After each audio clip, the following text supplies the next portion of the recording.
আসসালামু আলাইকুম প্রিয় বন্ধুরা, আশা করি সকলেই ভালো আছেন। আজকে একটি নতুন ভিডিও নিয়ে আসলাম আপনাদের সামনে।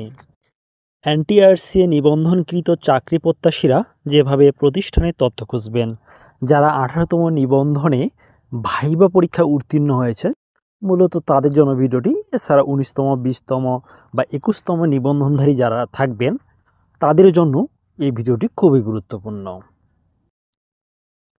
বেসরকারি শিক্ষক নিবন্ধন ও প্রত্যয়ন কর্তৃপক্ষ এনটিআরসিএ কর্তৃক 4 জুন 2025 তারিখে চূড়ান্ত আরও একটি ফলাফল প্রকাশ করা হলো।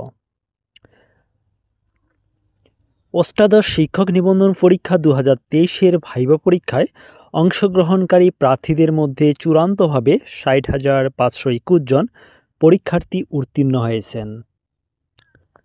18তম শিক্ষক নিবন্ধনের নিয়োগ বিজ্ঞপ্তি প্রকাশিত হয়েছিল 1 সেপ্টেম্বর 2023 তারিখে। 15 মার্চ 2024 তারিখে অনুষ্ঠিত প্রিলিমিনারি পরীক্ষায় অংশগ্রহণ করেন সর্বমোট 13,40,833 জন। প্রিলিমিনারি পরীক্ষায় উত্তীর্ণ হয়ে লিখিত পরীক্ষায় অংশগ্রহণ করেন সর্বমোট 4,79,981 জন পরীক্ষার্থী। লিখিত পরীক্ষার ফলাফলের মাধ্যমে ভাইবা পরীক্ষার জন্য মনোনীত হন সর্বমোট 83,865 জন পরীক্ষার্থী। অবশেষে ভাইবা পরীক্ষায় অংশগ্রহণকারী প্রার্থীদের মধ্যে চূড়ান্তভাবে 60,521 জন পরীক্ষার্থী উত্তীর্ণ হয়েছেন। চূড়ান্ত ফলাফল 4 জুন 2025 তারিখ অপরাহ্নে বিকালে প্রকাশ করা হয়। চূড়ান্তভাবে উত্তীর্ণ প্রার্থীরা এনটিআরসিএ কর্তৃক প্রকাশিত আসন্ন ষষ্ঠ গণবিজ্ঞপ্তিতে আবেদনের সুযোগ।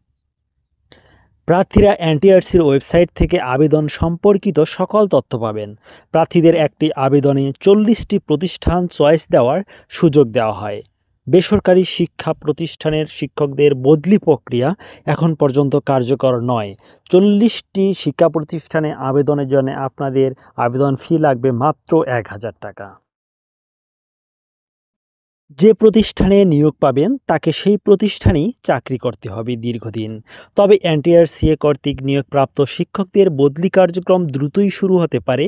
তাই বেসরকারি শিক্ষক হতে আবেদন করার আগে প্রার্থীদের কিছু বিষয় বিবেচনায় রাখা উচিত। প্রতিষ্ঠানের অবস্থা, কর্মপরিবেশ, শিক্ষার্থীর সংখ্যা, আর্থিক সচ্ছলতা, যোগাযোগ ব্যবস্থা, প্রতিষ্ঠান প্রধানের আন্তরিকতা ও স্বচ্ছতা, নিয়োগপ্রাপ্ত বিষয়ের শূন্যপদ, শিক্ষকদের সংখ্যা ও শিক্ষক কর্মচারীদের সুযোগ সুবিধা সম্পর্কে ভালোভাবে জেনে নিতে পারলে প্রার্থীর জন্য ভালো। বিশেষ করে শিক্ষার্থী সংখ্যার বিষয়ে খোঁজ নিতে হবে। প্রতিষ্ঠানের শিক্ষার্থীর সংখ্যা যেভাবে দেখবেন, বাংলাদেশ শিক্ষা তথ্য পরিসংখ্যান ব্যুরো ব্যানবেইস বাংলাদেশ সরকার কর্তৃক গঠিত এবং পরিচালিত কেন্দ্রীয় দপ্তর, যা দেশের সকল পর্যায়ে সংশ্লিষ্ট তথ্য সংরক্ষণ করে। প্রথমে www.banbase.gov.bd ওয়েবসাইটে ইনস্টিটিউট সার্চ অপশনে গিয়ে ডিভিশন, ডিস্ট্রিক্ট, উপজেলা, institute type, management type and EIN number দিয়ে ফাইন্ড ইনস্টিটিউট অপশনে সার্চ করে ভিউতে ক্লিক করলে প্রতিষ্ঠানের মৌলিক তথ্য, ঠিকানা, যোগাযোগের নম্বর ও শিক্ষার্থীদের সংখ্যা সহ সকল সাধারণ তথ্য পাওয়া যাবে। প্রতিষ্ঠানে বর্তমান কর্মরত শিক্ষক কর্মচারীদের তথ্য পেতে www.emis.gov.bd ওয়েবসাইটে পোর্টাল অপশনে গিয়ে শিক্ষা প্রতিষ্ঠানের শিক্ষা অঞ্চল, জেলা, উপজেলা, প্রতিষ্ঠানের ধরন, ব্যবস্থাপনা নির্বাচন, শিক্ষা প্রতিষ্ঠানের নাম নির্বাচন করে উক্ত বিদ্যালয়ে কর্মরত শিক্ষক কর্মচারীদের সঠিক সংখ্যা, যোগাযোগের জন্য ইমেল, ঠিকানা ও শিক্ষকের বিষয়সহ অন্যান্য তথ্য পাওয়া যাবে।